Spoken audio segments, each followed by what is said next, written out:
What's this that I've stumbled across?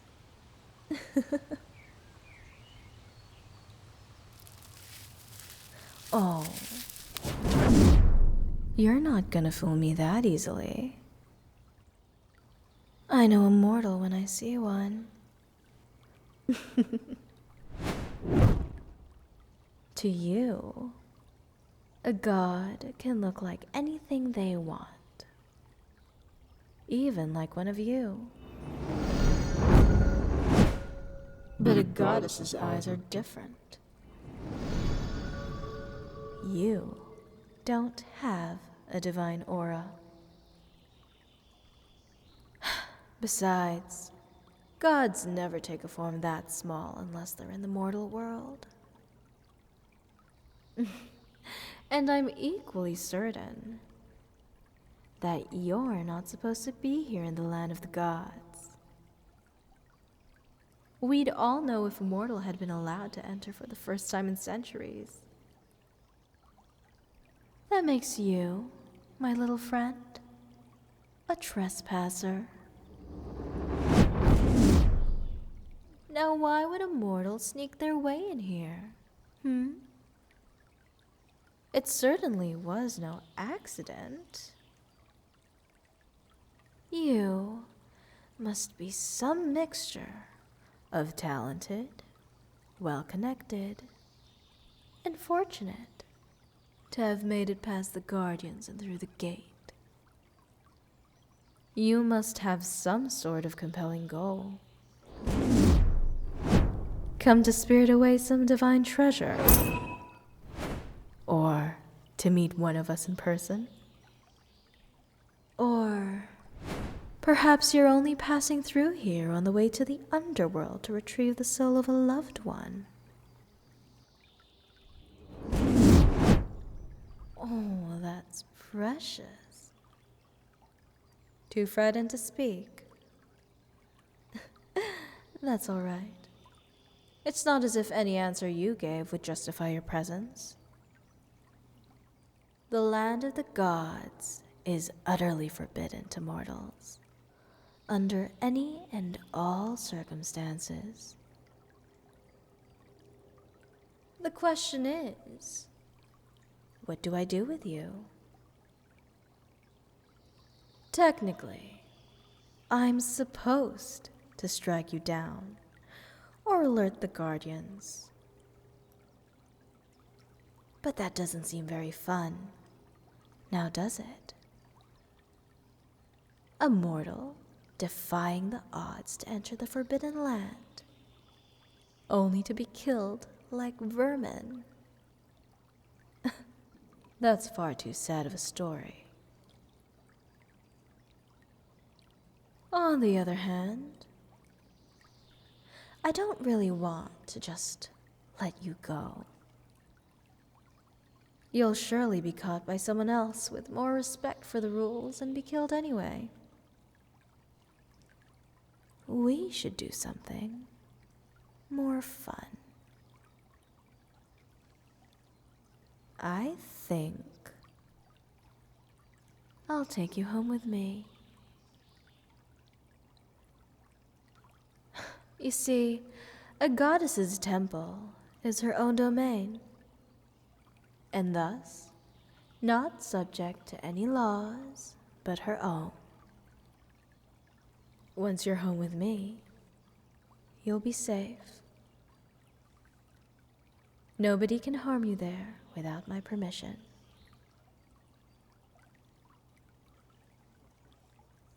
Well, you are most welcome, little mortal.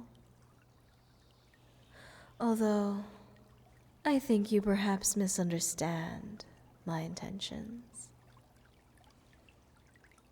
I intend to use you for my own entertainment. I am Stellabris, goddess of stars. Mortals are by far the best entertainment for the gods. But unfortunately, my domain doesn't allow me to set foot in the mortal world often.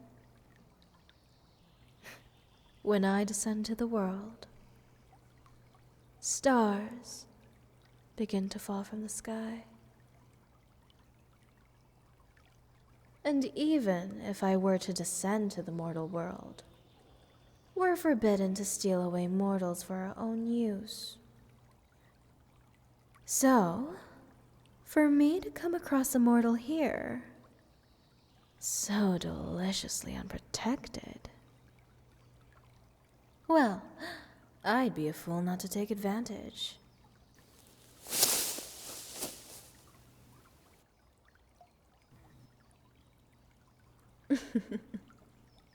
Oh dear.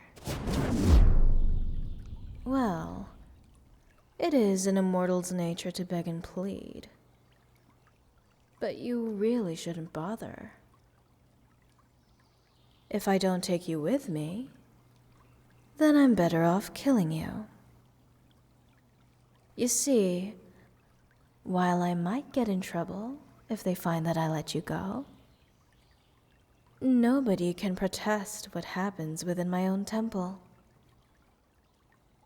You'd rather stay alive, wouldn't you? If anything, you should be delighted to have the privilege of living in a goddess's domain. You can't imagine how perfect everything is in my home. Never-ending food, music, and all manner of delights. And for a little thing like you, it's practically the size of a city. Usually, a mortal has to sacrifice in order to do their duty and please the gods.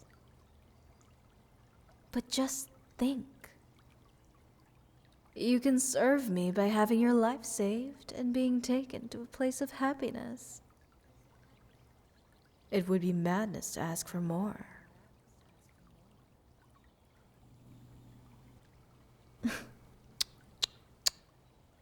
And yet, you don't look reassured.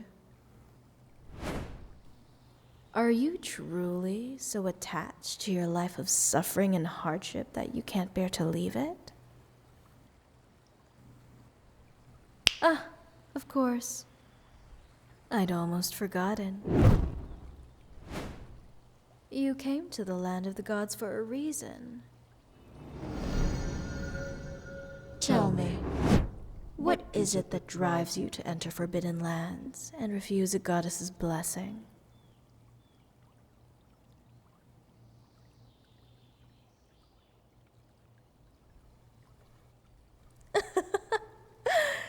That's precious, but also hardly necessary anymore. Oh, you can't fool me. You mortals are all the same in very particular ways. You say you want to end the drought your people suffer. But do you really? Is that what you, in particular, want? You can't lie to me. Mortals are always self-serving. Just like the gods. You just don't feel comfortable admitting it. What you want is fame. Why else would you go on such a grand, arduous quest? You picked the most daring, thrilling option to save your people. Because you want them to sing about it for generations. You don't need that anymore, though. You can be the center of attention to your heart's content in my temple. I'll have gods and goddesses visiting from all over to see you. And you can enjoy their attention along with an easy life. All you need to do to earn praise and comfort is play games all day. Mortals are the best, because we can't anticipate how you'll act. You don't make all the right decisions like we do. You do foolish, unpredictable things that make you endlessly fascinating to watch. Oh, darling, you don't seem to understand the position you're in. I'm not trying to convince you because I need your permission to bring you home. I just don't want you to do something foolish, like make a lot of noise, or try to escape. I'd like to bring you back without incident.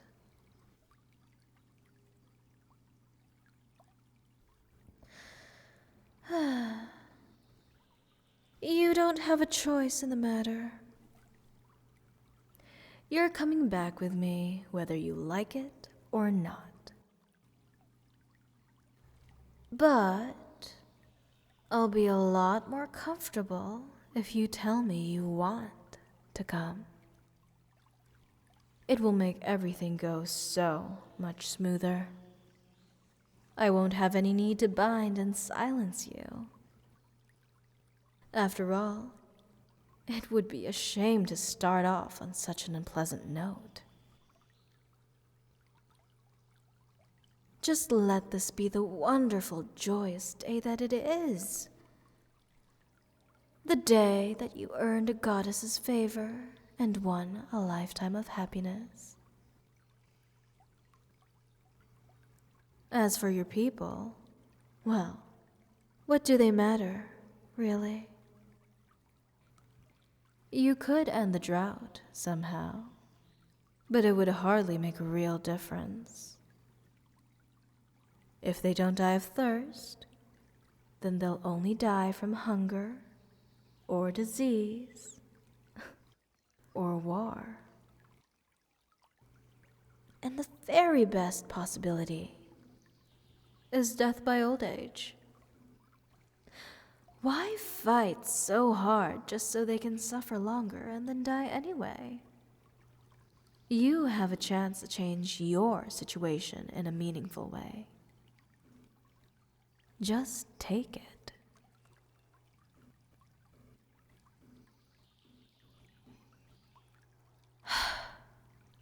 So naive. Still, it's endearing, in a way. All right, let's try this a different way.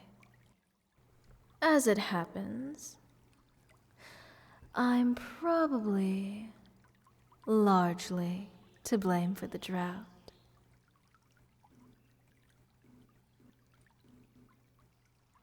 Well, you see, my power lies in the night sky. And when clouds shroud the sky, my power weakens. So me and my friend, who rules over the daytime sky, used our combined might to overpower the god of clouds. His nasty little puffballs are becoming rarer and rarer. And it's allowed us to remain at full power all the time.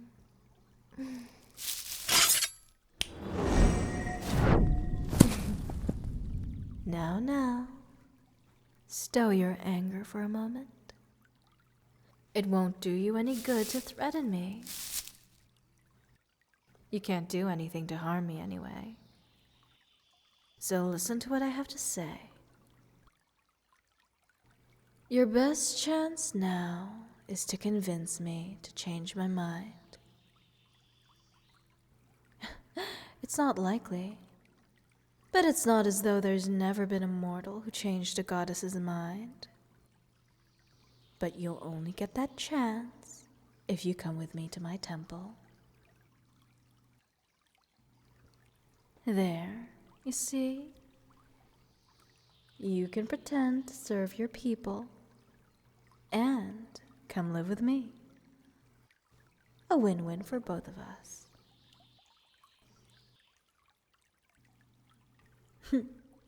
Now you're getting it.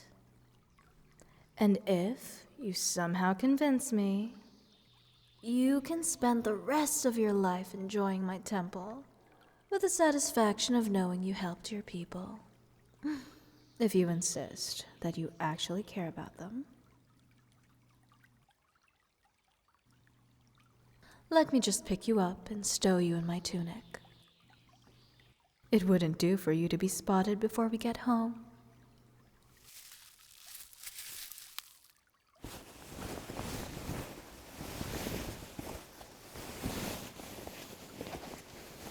There we go.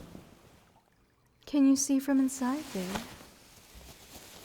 I'd hate for you to miss the view of my temple from the outside. Good. And just to make extra certain you're not seen, I'll fly us there.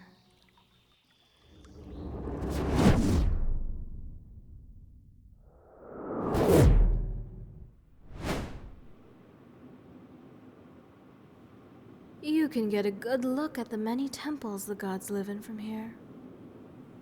Each and every one is an expression of that particular god. Like that one. That belongs to the goddess of the ocean. You could probably guess that from the fact that it's half submerged in water. Oh, but the one you should be looking at is over there. See? I love it so. The countless floating islands representing the myriad of stars in the sky.